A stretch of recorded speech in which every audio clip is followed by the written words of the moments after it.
All right, welcome everyone to join us today. This is iCAN's Startup Series launch event.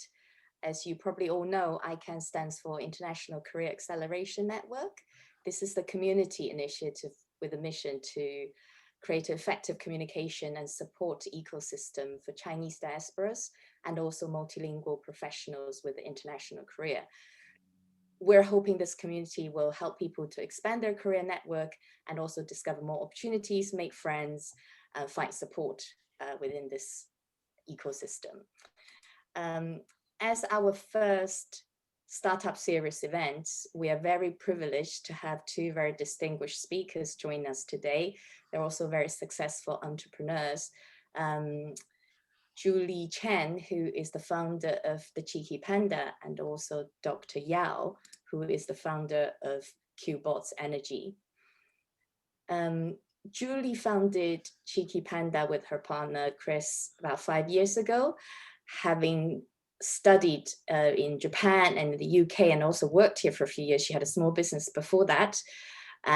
Since then, with only 5 short years, now Cheeky Panda products are being sold in more than 20 countries, and also they've won multiple awards.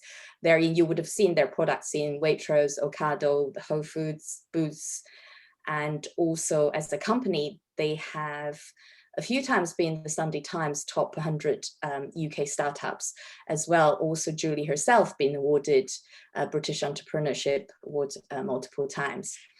And Dr. Yao Li, he had PhD degree for computer science from Man U, not Man United, but University of Manchester. He worked in academia and also banking and gained much experience before starting his first companies. He had successfully co-founded and grew a tech company as part of the flagship 10 million IoT demonstrator projects in Manchester already.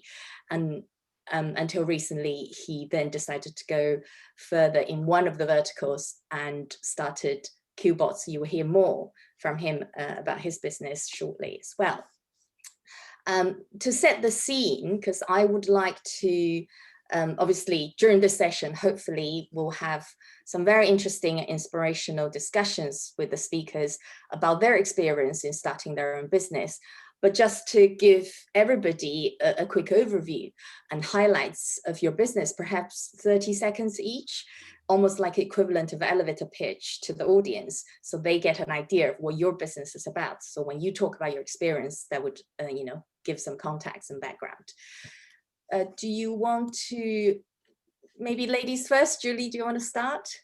Yeah, hello, everyone. I'm Julie from the Cheeky Panda. The Cheeky Panda is UK-based business, create eco-friendly consumable products made from 100% sustainable bamboo. Everything we make is eco-friendly, 100% FSC certified bamboo, biodegradable, sustainable. So products including toilet paper, facial tissue, baby wipes, facial wipes, nappies.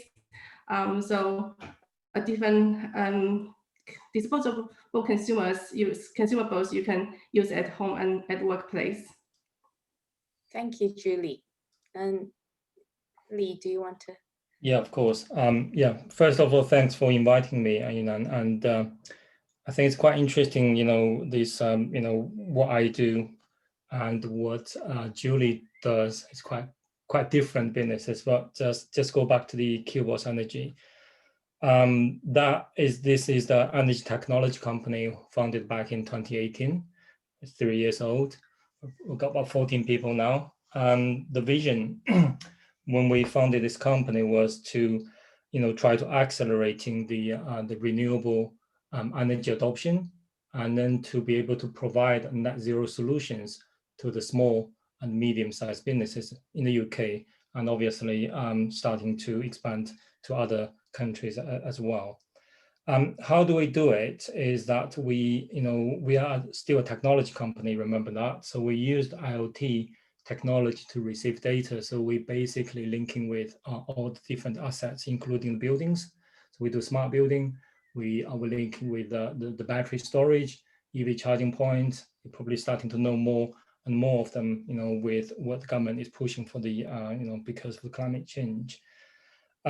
So having the ability to receive the data, then we have the AI algorithm running in the back, and to be able to provide end-to-end solution. So one hand we link with the customer and all of their assets. On the other hand, we link with the energy supplier. So we basically provide a bespoke tariff for the businesses, and at the same time, they're utilizing their asset to make money for them, and also to improve the efficiency. Hopefully that, give a nutshell of what we do. Yeah, thank you. I mean, you did say your businesses are very different. One is technology business, the other one actually is consumer goods. But to me, you're both business of the future, because being, when you talked about energy efficiency, carbon neutral, and Julie's products, they are environmental friendly, it's to do with sustainability. And I actually see there will be overlaps, even perhaps in your clients, where companies who really are pursuing that in their corporate culture, they will probably be using Julie's product and your solution from Cubot Energy. Just on that, I would like to just help the audience to also understand a bit more how you started your business. Was there a sort of aha moment? You just decided, okay, this is what I'm going to do. That's my business idea, and I'm gonna, make it happen. Or was there a long thought through sort of extended period of considering, and also planning? Either of you can start first if you like. Should we keep it order the same? It doesn't have to be. Yeah, okay, yeah. So I go first. Yeah, I was, it kind of started when I was in China. I did some exchange study in Japan as well, and that's when I learned about brand management. So I then studied some of the best brands in the world, like Disney, like Nike. And part of my course, I also get to know CSR, because it's very important for big organizations. CSR is still early concept. That was 15 years ago, early concept in Japan, in China. But now everyone talk about CSR and corporate social responsibility. So yes, so that's when I really get interested in this kind of stuff. But I haven't really got a chance to get involved with any of these kind of businesses, really.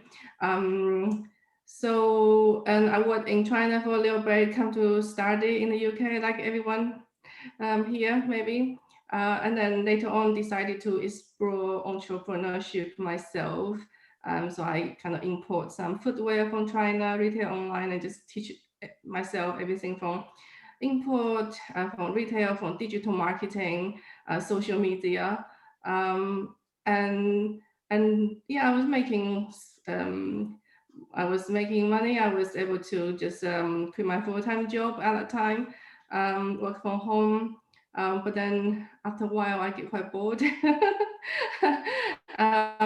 It's a business. I just want to do something a bit bigger, a bit more meaningful, because selling shoes isn't something that meaningful for me.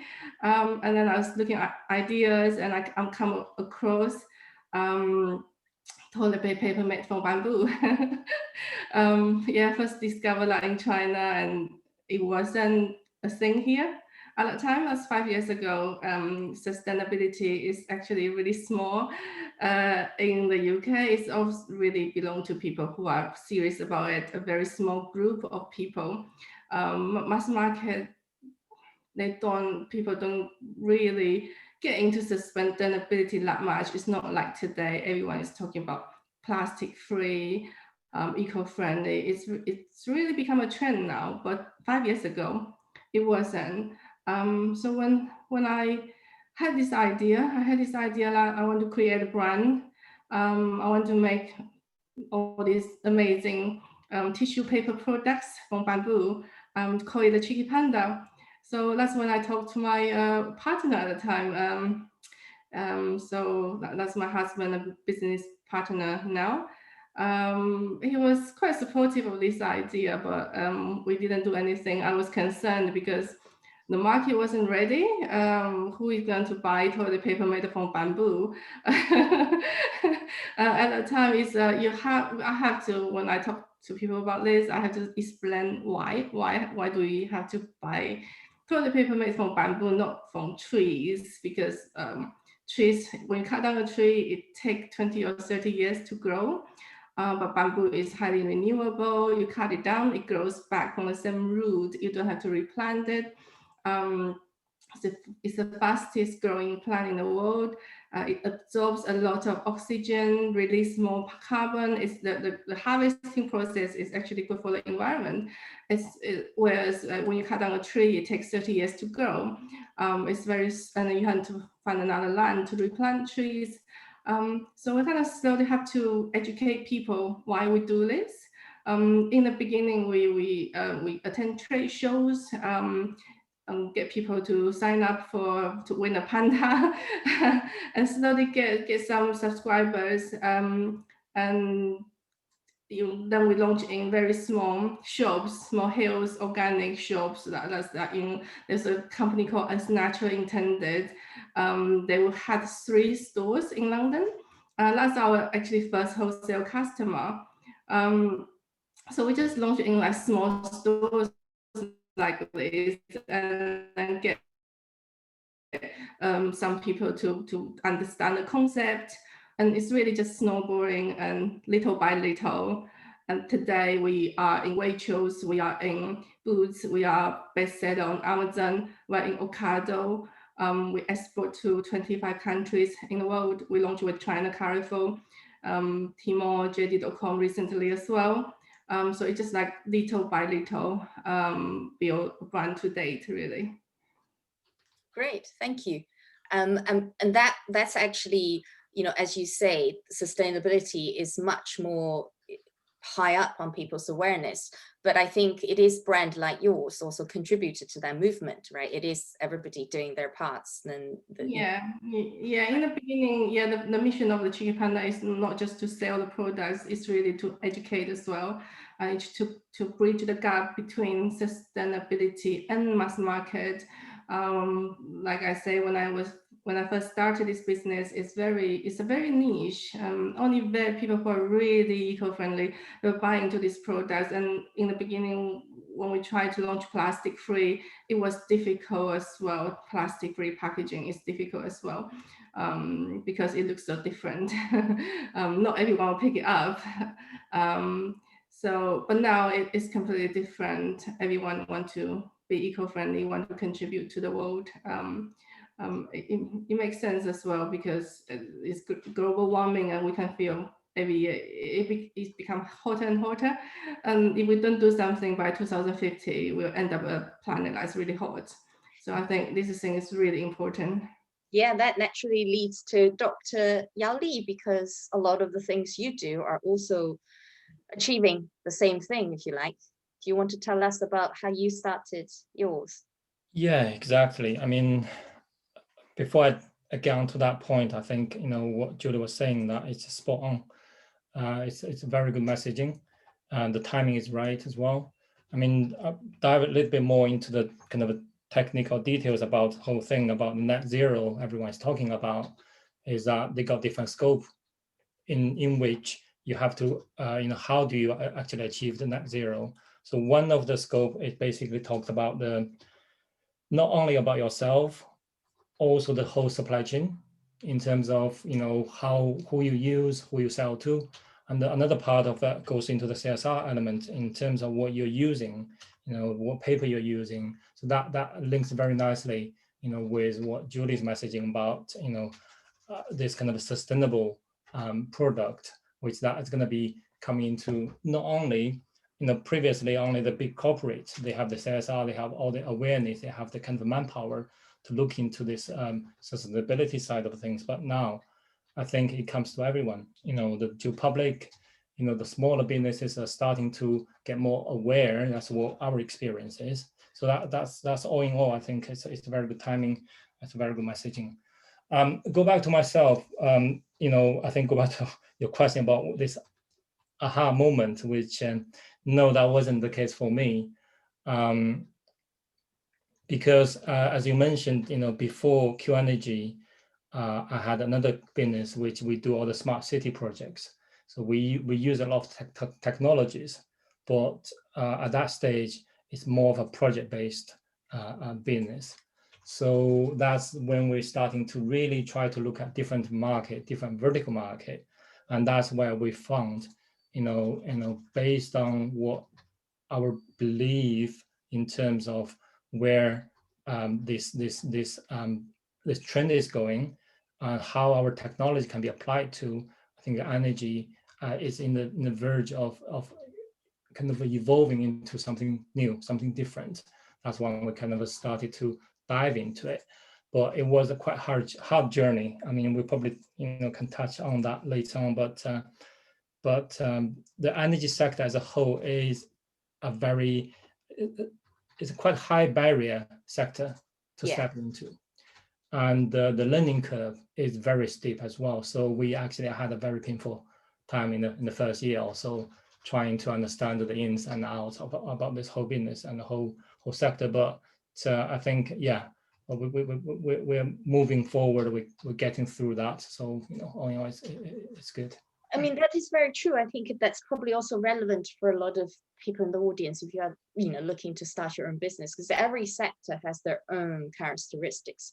As you were saying, for the energy sector, because it relates to infrastructure, well, it's in the UK, and like, for example, in China, it will be highly centralized, controlled, but it's still a regulated sector, right? Because if it's fundamental to people's lives, then it's fundamental to the, country's sort of security and stability. And also because there's heavy investment in it by very large companies. So there's almost the capitalist view of who are the incumbent, they need to protect what they have. So innovations, there will be actually inevitably anti-competition type of, the barrier is high to entry, therefore makes innovation harder. And that's when we talk about inclusion, right? In the financial services sector, again, it's heavily regulated sector. People talk about financial inclusion. When the fintech companies come in and they serve the underserved community, you have the open banking. So in the energy sector, you almost, it's almost the equivalent to where you need to find that point of entry, but also you need to be persistent, because otherwise it's very difficult to give up. It's just too hard because it's too big to tackle, and there are too many big players who are just going to shut you down before you even get there. And similarly with consumer goods. Yeah. For Julie, I mean, this actually, it was, my question for you to share your 0 to 1. I think for some companies, it's very hard to get the company to have the first customer, first client, or the 0 to 1 journey. But for some companies, maybe the scaling up stage is more difficult, just depends on what you do. And Julie has some wonderful stories about how they break into, people are very impressed, go, okay, this is a 3-year brand or 5-year brand, but you're in all these major supermarket chains. This is actually really, really difficult. For people who have tried it, they will know how hard it is, because these buyers receive hundreds of requests every day to add their products to their stock. So, I mean, Julie, you also mentioned a little bit, you started with smaller shop chains, and then obviously you're now bestseller on Amazon. Maybe just really quickly share a little bit. I think more details if audience are interested, because I did an interview with Julie on the podcast, Shi Jin was. There's actually all the stories out there. Julie told some wonderful stories about how they got in there, but just, quick overview to share here as well, please. Yeah, so it's really from small to big, and we actually knocked the doors for 5 years, and this is 5th year we finally there. It's not easy. Like you said, the big chains, they do have lots of people trying to sell them products, and why would they take a brand? It's 5 years hard working. There's no shortcuts really. But you're just persistent, and I think I mentioned a story I shared before in your podcast, where in your interview, and in terms of how we get into Whole Foods market. Whole Foods is the most premium supermarket here and in London. I tried to contact this buyer for ages, and he didn't respond to me. And then and then one day I just found he's learning Chinese, and so I start chatting to him in Chinese, and He didn't have his real photo on LinkedIn, so I didn't really know what he looks like. And yeah, and then that was in one of the trade shows. I invited him, and then just someone come to our stand and asking lots of difficult questions and asking why do we have to choose your products? Why is it better? So, but he asked in a very difficult way. It's almost challenging everything we do. Probably stand there for 30 minutes asking lots of difficult questions. And then at the end of it, he said he's buyer from Whole Foods Market. He's the guy I've been chatting and trying to sell our products. So yeah, eventually he just decided to take our products. And now if you had a chance to go to High Street Kensington, Whole Foods Markets in High Street Kensington, the whole tissue aisle is mostly Cheeky Panda products. Yeah, it's now their bestseller. Yeah, I love that story because it just, one is showing persistency, and also you really, because you're probably trying to approach him for a long time, but also you were innovative in finding ways to get him to respond, like the Chinese connection, but also you were lucky at the trade show. He did come, yeah. Also this question, you were annoyed. Yeah, normally they don't come to these kind of shows. Yeah, but then that's how you close your, I mean, and this is a very high profile, and once you have Whole Foods, then it's in a way sort of helps, right, in terms of conversations with that, definitely. Lee, you've alluded to obviously some of the difficulties that you have faced in getting your business off the ground and growing. Maybe you can sort of get into a bit more details there. Yeah, I mean, I think different levels of challenges I've faced. Obviously, I just mentioned about understanding the sector inside out. That took quite a bit of time for us to you know, when you talk to the energy sector, anyone, nobody probably either understand it or want to understand it. So there's quite a bit on that level. In terms of the investment level, we actually initially did have some small investment. At the same time, because we, you know, I've exited from the last one, so I've got my financial backing as well, so I can you know, personally invested into this new company as well. But I think we're lucky, and at the time when we started this, the UK government, not only the UK government, I think a lot of governments starting to realize there's a change need to be happening. You just mentioned on the financial sector, this kind of inclusion factor, and they realize things has to happen. And they're kind of starting to basically paying more attention, and then so we entered into some of the government contract. We win a few the government contract from the base from the Department of Energy, and also we did some innovation kind of a proposal, which again gave us some funding from the government to help us to develop this kind of smart technology for energy, which is the really kick-started the whole process. Yeah. Yeah, no, I mean, that's actually also a really good point to raise, because for people who want to start their own new business, you need to be quite resourceful, because here there are a lot of different channels you can explore. There may be the government grants, there may be some of the accelerator programs, there may be, you know, and even things like R&D credits, etc. There are a lot of things that the government use in terms of tools to support early stage companies for innovation, which I think is great. You know, if you want to start a new business, definitely worth spending time looking into these different options. And both of you actually, in what you were saying, almost, you know, touched on sort of the quality that you need to have in the founder to get a business going. You know, persistency is sort of, you know, being able to just get through the difficult times is definitely one of them. Is there anything else that you can think of that you think, you know, if I'm looking for a co-founder, you know, what do I look for in them? What's the very important quality in a founder for this type of business? Shall I go first? Yes, go on. Yes. If you're asking about building the founding team, and then what we're looking for in terms of the qualities in terms of the team, then it goes to the complementary skill set, isn't it? because the team, I've got my co-founder, obviously I got 3 people, myself and one looking after the more of a commercial and operational, and then the other person is very kind of have all the deep tech knowledge in terms of AI and everything. But if you look at the founding team, then it has to be a complementary skill set, and also as a founder, I have to know what I'm good at and what I'm not so good at. I have to admit that as well, so that I can, because before if you don't admit it, if you don't realize it, then you wouldn't be trying to find the person who can bridge the gap.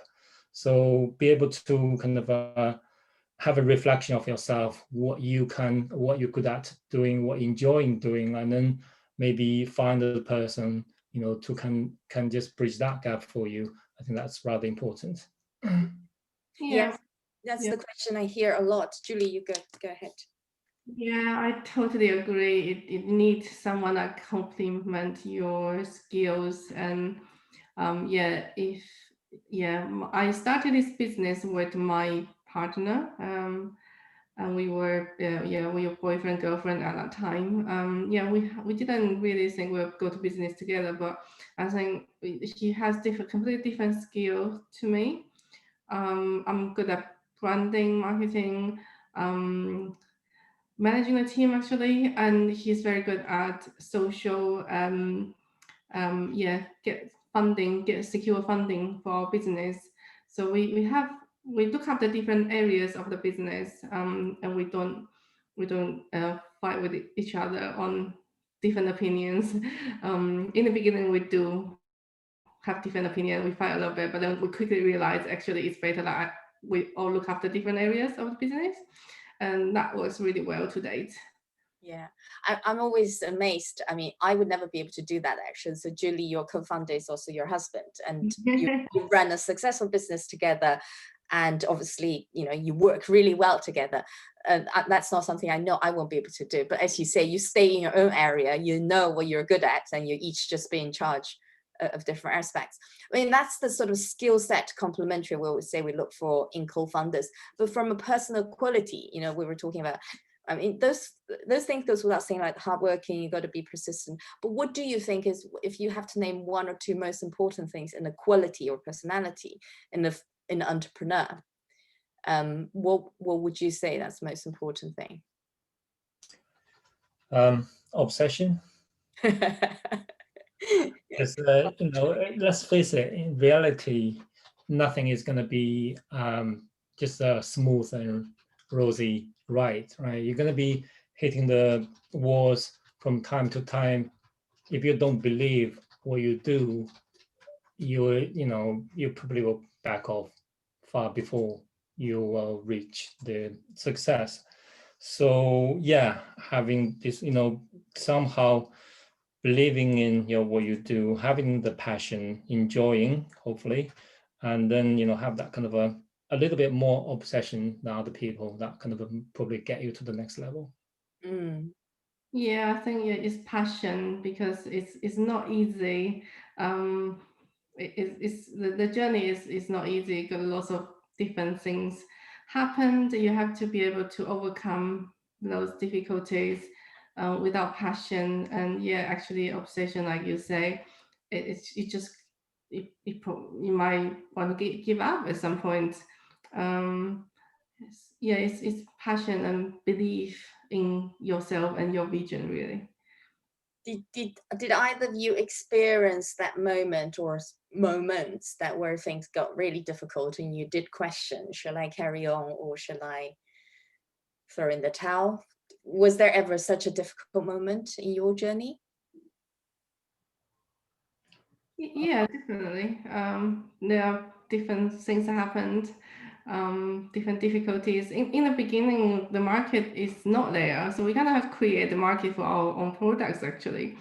So because it's so niche, and then we question whether it's worth to spend all the effort to do this business. Although it's a very nice business, it's a nice idea, it's good vision, good for the world. But end of the day, if I do something, I would throw myself into it, and that's my time, my energy, and yeah. So with the market that wasn't there in the beginning, whether it was doing it or not, and that's something I did doubt in the beginning, but I think it's important that I have a supportive partner, and he firmly believe this is the future.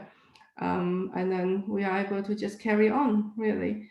And different things happen during the journey. We got rejected by the buyers multiple times, but we still have to get going. Yeah, so it wasn't easy. We had the buyers change a lot, so the Waitrose buyer, they change every like 3 months, 3 to 6 months, they will have a new buyer. Then we had to build a relationship again. So yeah, these are all difficulties happen. Got there at the end. Yeah. Lee, did you, I mean, what get you through those really difficult moments? Yeah, I mean, you probably know the answer. The answer is yes.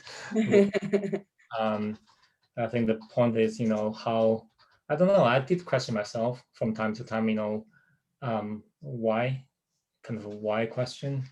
But in the end of the day, I do want to make a difference. I don't have to start all this going through all the pain, if I don't want to make some kind of impact. I also believe in this sector in terms of things has to change. You're already seeing what's happening, for example, now in the North America, or the heat wave and everything. Things are happening. It's not like it's not like 10 years, 20 years, 50 years away. I don't think many people realize that. I just hope that what we do somehow is going to be contributing to make things better. I mean, it sounds a bit of a cliche, but it that's something fundamentally drives you going forward. Yeah, I mean, and that's very true. You know how people sometimes joke about some people start their own business to become really wealthy. Some people start their own business to do something they love. And some people want to change the world, right? So I think both of you clearly can change the world. You are doing something you love, and in that process, you can make a successful business. And that's great if you can tick all three boxes. And I think that's what probably is the answer. So that's when you find the formula to keep going, to keep driving forward. I mean, this is really interesting also because you sort of touched on the vision and the passion. I mean, do you think now where for your vision and your product, even the business, because we always think about startups, you have to constantly pivot, to be flexible, to evolve in order to grow. If you look back, for you 3 years ago, for Julie 5 years ago, how different is this your vision? I'm assuming you probably also grew with the business at your vision, and how much difference in yourself you think have changed as well. Either of you can go first if you want. Okay. I'll go first on this one. In terms of vision, in terms of direction, I don't think anything changed. So that's the same thing as 3 years back. What's changing constantly, as you were saying, to adapting to make the product more adapting to the customer. So that's the iteration we're having on a daily basis. So in the end of the day, that vision going to be there, stays there. But we also, if we park the vision part aside, is the business that has to make money, and then the product has to fit for the purpose for the customer. So that is kind of a constant iteration in that sense. But overall vision, there's no change from my side. Julie? Yeah, I think the changes for me is I did learn a lot. It's not something I've done before. To manage a team, now we have 30 people. I learned along the journey. I didn't know how to sell to supermarket either in the beginning. So for me, it's learning, this learning process, which is also quite enjoyable. And also grow from like an entrepreneur to a manager to a CEO of a business, of a scaling up business. And for me, that is something I feel I've changed. Yeah, so for you, I mean, I guess the skill set and capability must have expanded so much. People, they do say the best way to improve or yourself or grow your career is to start up a company. Then you learn how to do everything. I think there's also a kind of attitude change in the sense that when started this, was in the how hard could this be kind of attitude into something, right? Okay, right. Let's take it slow. So that's yeah. And that actually, maybe that's quite a good opportunity to weave in some of the questions, because I see there are a couple of questions from the audience. I think one of them for Julie, I think ties in what you were saying earlier about when you first started off, you know, when you had the difficulty of, oh, are people really interested? How do we open up the, you know, sort of the markets access? Because one of the questions, how did you get early investment at the beginning? Because obviously manufacturing requires capital. I was just going to touch on this very quickly, because maybe where the question's coming from, you're thinking of traditional sense where whatever you're selling, you make them yourself. But actually most business nowadays, a lot of good brand, they have OEMs, right? Wherever in the world that might be. There are people producing to their specification. It is you have the formula, the specification, the product, but you don't necessarily own the factory. You actually buy from your suppliers. I think that's the first. But in terms of capital investment, Cheeky Panda had a really interesting journey of, you know, when you were testing the market acceptance route to market, you used the crowdfunding. Do you want to just quickly touch on that? Because that's actually a good way to get the initial investment, but also because it's consumer goods, to access the market, to test the market. Yeah. So crowdfunding has been the main type of funding method we've been using for our business to date. In the beginning, we want to test the market to see if people are really interested, if people will buy our product. So we launched a crowdfunder campaign. It's a reward based, so it's basically pre-sale the products. And to see if people would want to back this business. So we set a target for like 10 grand in the beginning, and end up securing 12 grand to buy the first container. Yeah, so it's quite lucky that in the beginning, family and friends chip a little bit. £100, £100 to get it going. But suddenly they were like someone who then invested £5,000, and then suddenly that company is mostly funded. So that shows there are people who will back this business, and they are interested in there.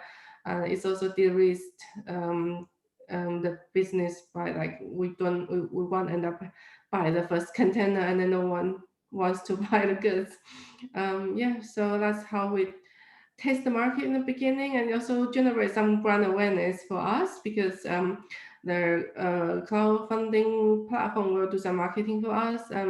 We also have to do a lot of marketing by getting into stories. So we dress up as a panda and just go around London, and we did manage to put a story in a local newspaper. It's a small newspaper locally, but yeah, we managed to get that into newspaper, and then yeah, that's when we get the funding and get some brand awareness, and that's how it's all started. Yeah, and just for the audience who asked that question, it is actually, you know, used by quite a lot of other companies who were selling sort of to C type of products, right? Because your initial platform, I think Julie, you guys used was crowdfunder. Yeah. Yeah. So there are a couple of, because there are crowdfunding platforms where they only just do equity, but crowdfunder, people can invest and then they get products, right? So they're, you know, and even I think Crowdcube as well, some of them has that, or even people use the equity investment, but they will say if you invest X amount, you will get the first prototype products. So the combination of different ways in terms of the initial investment, other than the usual angel and institutional investment.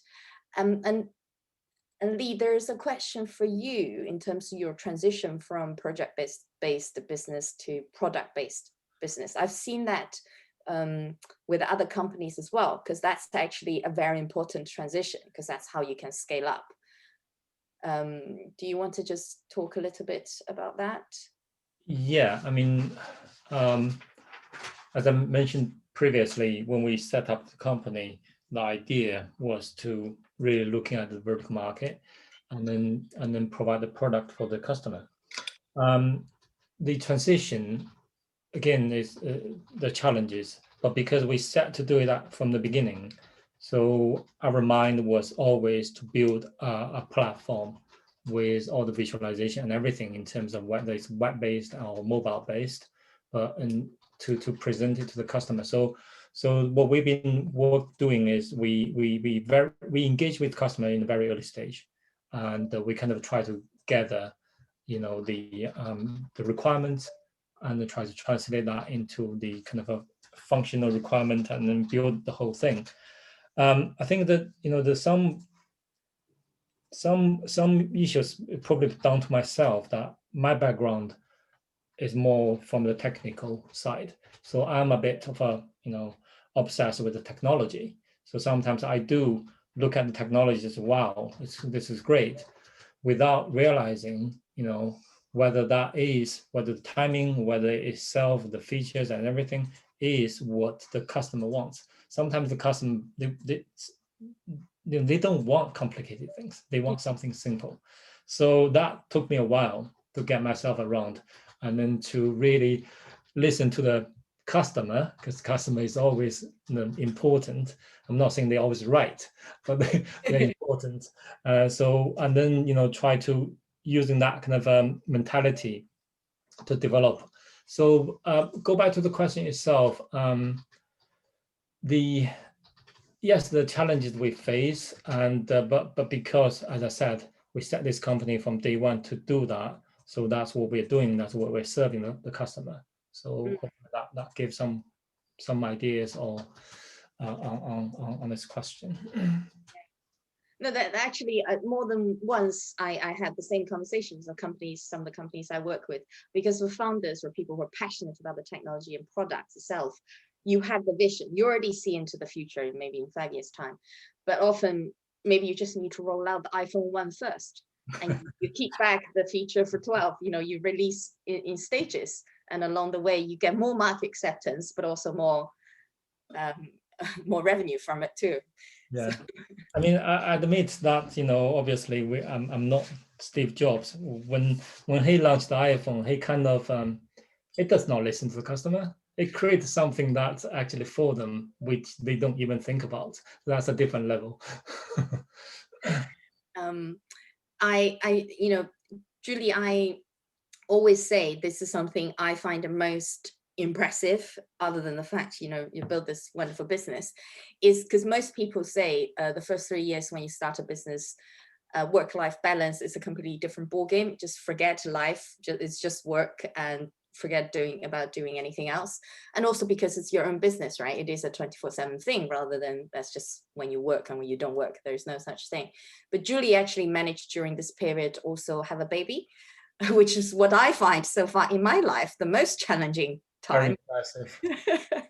So I do want the two of you both to share a little bit from your perspective, work-life balance after you start the business, or any thoughts in terms of how to achieve that, or any advice really.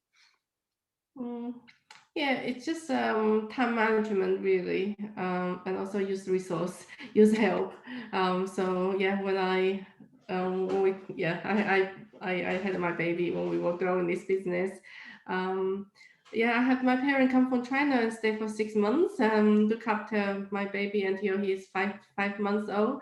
And then later on, my Chris, my partner's parent, also come to then look after him and stay close to us, look after him until now. He's almost 3 years, and we can send him to nurseries if nursery is off, we can get nannies just to help. So yeah, it's just to use resource available. She does make it sound easy, but trust me, I'm sure it's not. Lee, your work-life balance after starting business, also this is your second business. How different is it for you? There's certain differences, first of all. On the first one, I was more in the co-founder route. I was the CTO, so I wasn't really in charge of the overall business in a sense. So, and that is the big difference, because you don't really think that day in, day out in terms of how the company survival in that sense. Yeah. But yeah, go back to the question. When I started the Qboss Energy, then that's a kind of a different level of responsibility. And I think it's down to the point about the sacrifice. You have to, you don't always gain, you sacrifice something to gain something else. So I think, however, I just probably lay out to everyone, wanted to start something, whether it's a new business or whether it's something that they want to achieve, be prepared to sacrifice something else. That's the reality. That's the truth of it. That's the truth. I mean, as long as you can level it with yourself, then you can go for it. That's true, because maybe at the end what you sacrifice is your own personal time, right? Maybe you used to go for runs, you go. I think Julie and your team went for hiking, for example. I mean, there are things you love that takes a lot of time, but when you need to devote time on something else, maybe some of the other stuff you just sacrifice. I mean, I've got 2 boys, so I understand how difficult sometimes manage the whole thing. Obviously, the family being very supportive, but I do miss some of the moments with with my children. So I know that, I realize it, but again, it's something that you have to level with yourself. Yeah, indeed.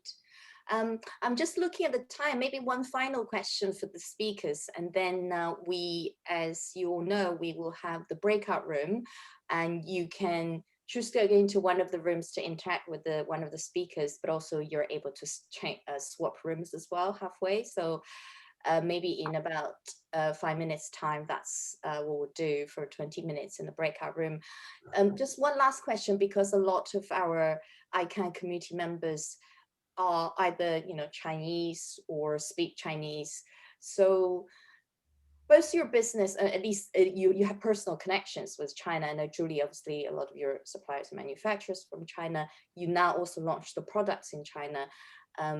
Lee, I know you were also speaking at Boao a couple of years ago. So did you leverage sort of your connection and knowledge with the Chinese market or other resources? And also sometimes do you compare, the business environment and how quickly things grow and can get done with the Chinese market and draw some inspirations? Just anything you can share from the China connection perspective. Yeah, China is very different. Everything is so fast. Yeah, they are efficient. It's much more efficient. Mentality is different. How people work is different, and how they sell products are also very different. It's a much for consumable business. It's much more complex in China than in the West. Yeah, so we have all this live stream e-commerce, which we don't have in the West. We're still kind of selling on Amazon, which in China is not it's not quite the most advanced way of selling things now. Yeah, and people do things in a different speed as well. But it's also, I do find that the level of suppliers and level of service are also very different, and because there are so many there, you have to really be careful who you work with, who you choose as a partner, really. Yeah, that's really good advice. I think that's probably the most difficult part for anybody who want to do business, trying to find a trustworthy, high quality, sort of reliable partner. But that's definitely changing. What I thought was really interesting is what you mentioned in terms of e-commerce in China, because that's actually so much more advanced than it is here and US. And for you, I mean, not all of them will be suitable for this market and the consumer community, but in a way, before, you know, people see what's happening here, and then they might bring it to China and make a success of it.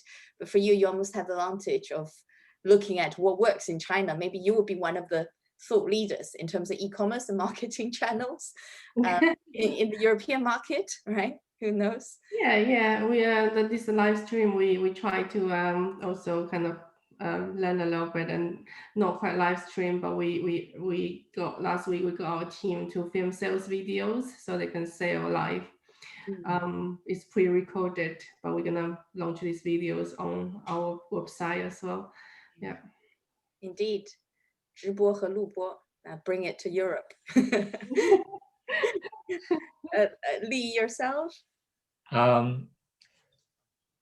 I agree with Julie. I mean, I think one of the keyword is difference. I mean, if I talk in more of a general terms, I'm Chinese, obviously, but I lived here for a long time. But in the last 5-10 years, I've been back to China for many times. Partly, you know, visit different cities on the smart city project we've been working on, and now with what we're doing here, I think when we see difference, you know, this big difference, then people don't realize how big of a difference that is. It's complete different world in the sense of how you do business. And in the UK, you know, I think the marketing itself, if we are only talking about same product, I probably Julie agrees with me on that one. How you package it, what is the message, is going to be completely different, you know, compared with China. And my experience of the Chinese market is very, very competitive as well. So, but if we go into my sector, I don't think that is a kind of a representative example, because again, energy sector in China is quite more of a monopoly kind of a state. So how you do business is going to be quite different compared with some other sectors. So I'm not going to be dive into that side. But I think in terms of what the advantage and everything, in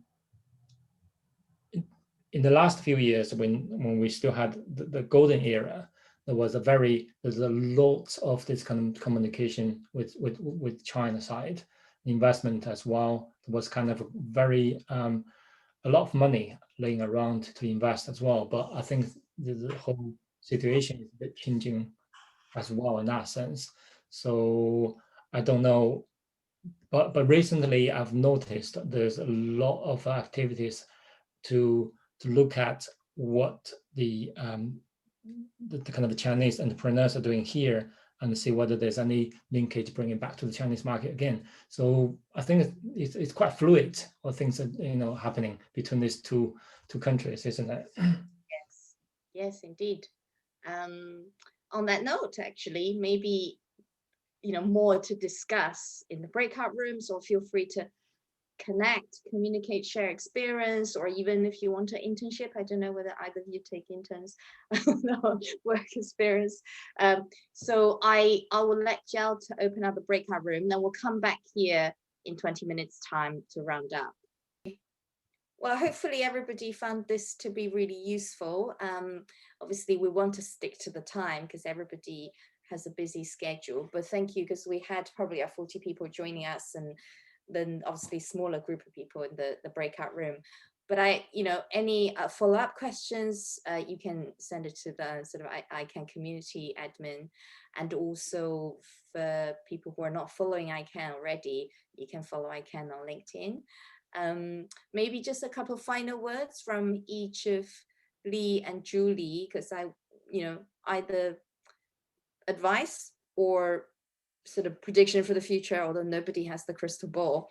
But what do you see as, you know, because I like I said, I think both your business are business of the future, but are there any areas you see as the hot areas if people want to look into to set up a business, etc., for the next few years?